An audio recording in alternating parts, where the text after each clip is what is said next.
We are back at Creature Feature, Victims and Villains here, Captain Nostalgia, and I am sitting here with comic creator and artist Mr. Mike Koneful. Hey there. How are you doing today? Lovely. We haven't gotten started yet, but it's a good start. It's always fun to plug your stuff before you actually sell your stuff. That is exactly right. Yes, because I've actually just got back to my table from spending money, so it'll be great to make some to justify that. I understand that. That's an issue I always have at these kind of conventions. Yeah, agreed. I mean, I used to do a lot more shows per year, and it got to the point where I was probably spending my earnings before I got home, and I'm older now and I have a mortgage and a family, so I bought one thing and now I just have to sell in order to make that, non-divorceable. Yeah, dude, I understand that completely. All right, so I'm also joined by Plot Twist. This is a dual interview.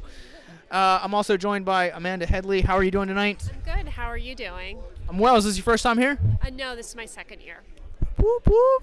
Returning. Yay. Oh, man. Cool.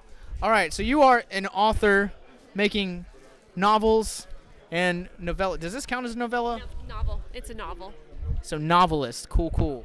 Yes. Dark fiction creator. Let's talk about your comics first.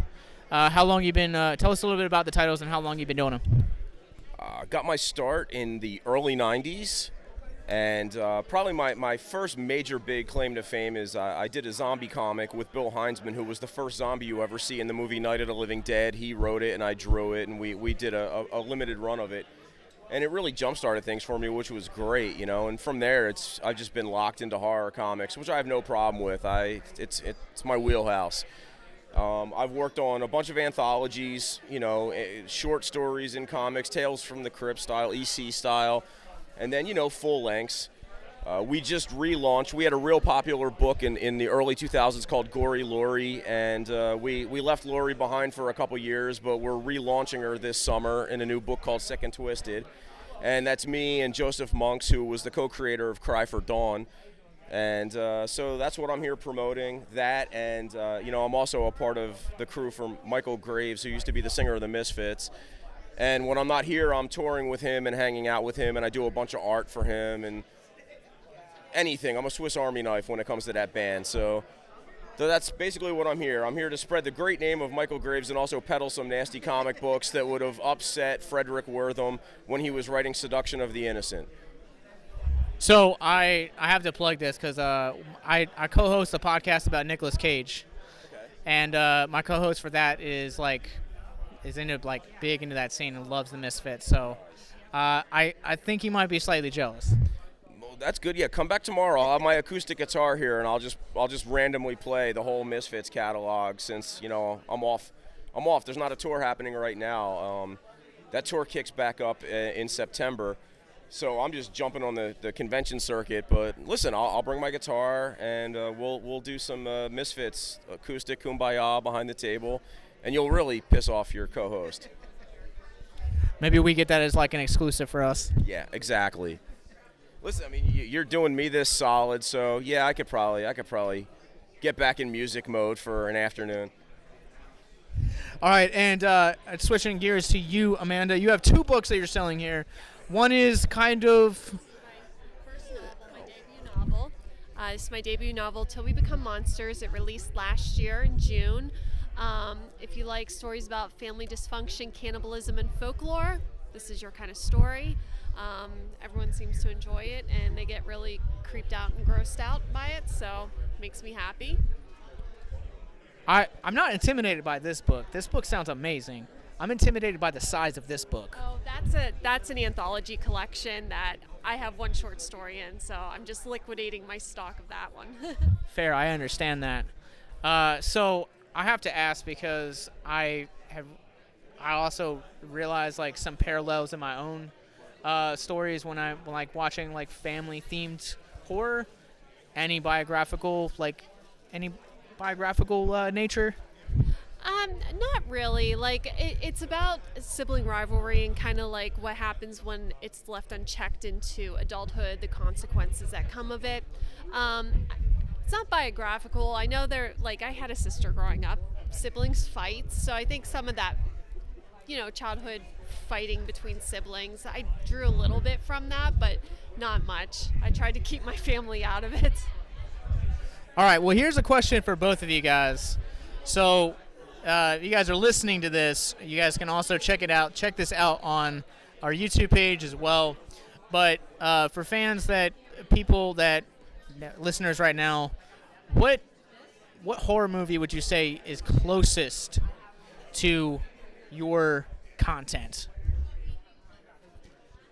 Oh, that's a challenge. I mean, because I usually just draw the scripts that are given to me, which tend to be a lot more gory. I mean, the closest would probably be like Evil Dead, except it's a female lead, whereas my sensibilities are much more like Carol Lombard in Supernatural.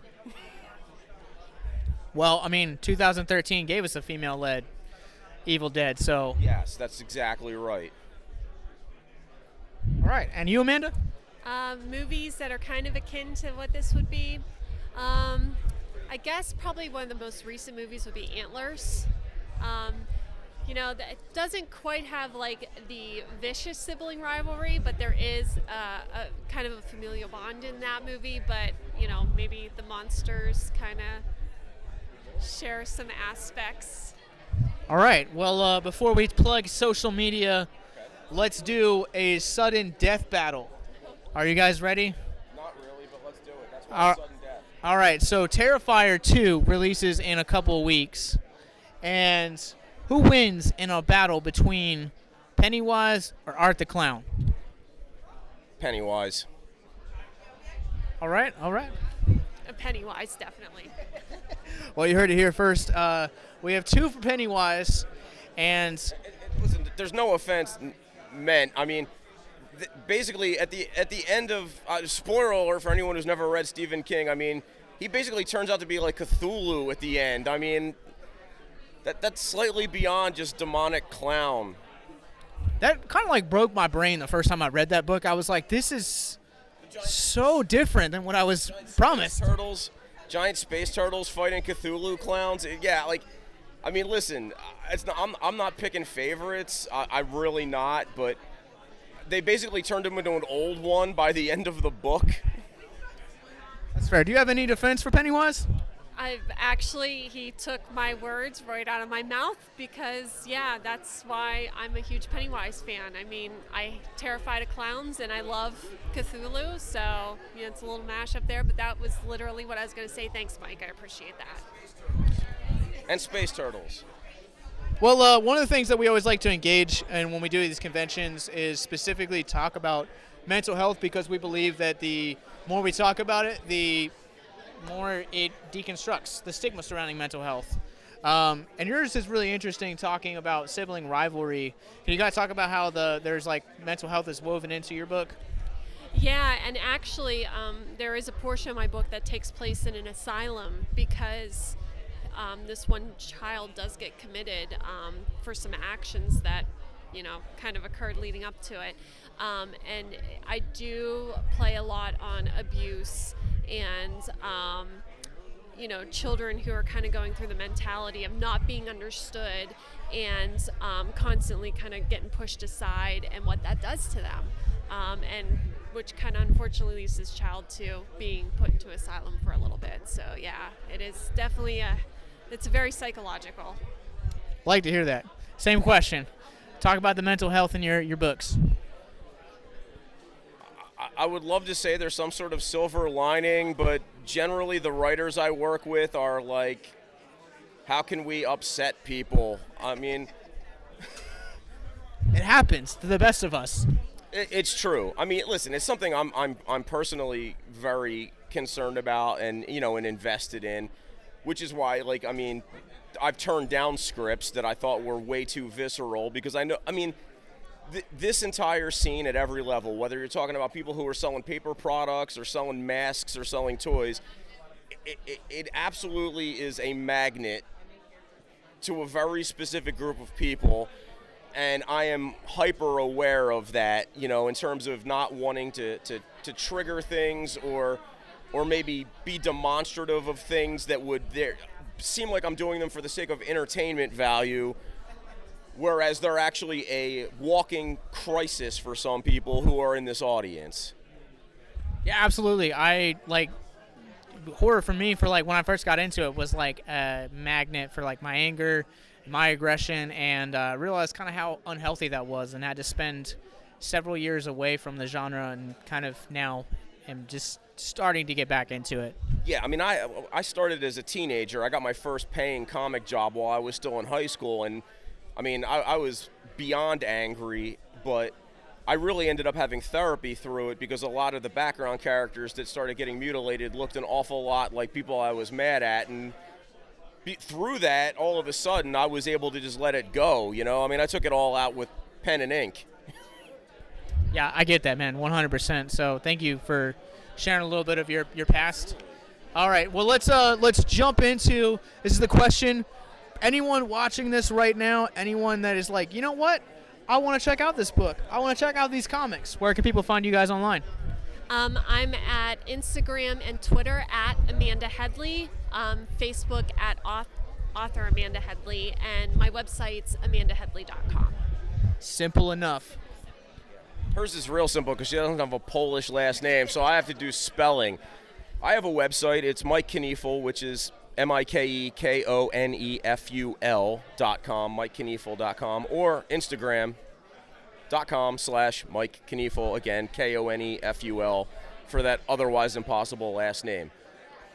Well, I thank you both for taking time out from this year's Creature Feature to talk about your book, talk about mental health, and talk about creepy clowns. Exactly. Thank you so much.